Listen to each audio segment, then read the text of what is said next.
কয়েকটা জায়গা আছে যেগুলো রাস্তার আশেপাশে একদম এই কৃষ্ণচূড়া গাছে ভরা থাকে। ওই ওয়েদার অন্যরকম একটা ওয়েদার হয়। ওইদিক দিয়ে গাড়ি চালানো, বাতাস হচ্ছে, গাছের ফুল পড়তেছে রাস্তায়, অনেক সুন্দর। ফার্স্ট অফ অল এই গাছ এখন বেশি পাওয়া যায় না, দেখা যায় না, কাজ এখনকার মানুষজন গাছ লাগায় যেটা দেবে কিছু ইন রিটার্ন। এগুলো তো দিচ্ছে, অক্সিজেন দিচ্ছে। প্রত্যেকটা গাছ কার্বন ডাইঅক্সাইড কাজে লাগায়, অক্সিজেন আমাদের দেয়।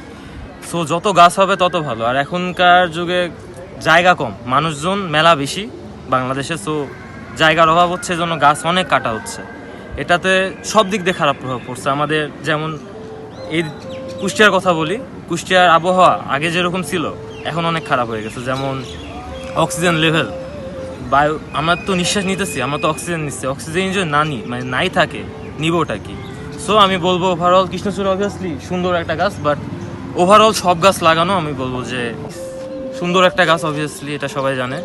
সো আমি চাই যে সব জায়গায় যদি হয় এটা লাল, বাংলাদেশ তো মাঝখানে লাল আছে, এটা লাল দিয়ে বাংলাদেশকে যদি ভরে দেয় সেটা দেখতে অন্যরকম লাগবে।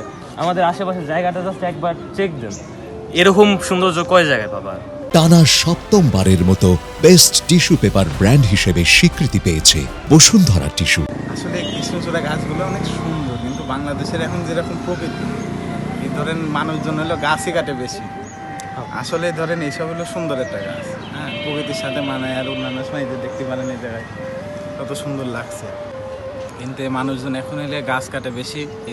আমরা আসল কথা ভাই, আমরা চাইলে যেন বর্তমান সরকার যেন দেশে অনেক গাছ লাগানোর প্রকল্প করে।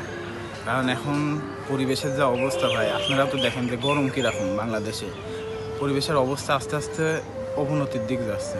এখন আমাদের সবারই উচিত, সরকারের বলে না, আমাদের সবারই উচিত নতুন নতুন করে গাছ লাগানো, অনেক রকম গাছ লাগানো। এতে পরিবেশও ভালো থাকবে, আমরাও ভালো থাকবো।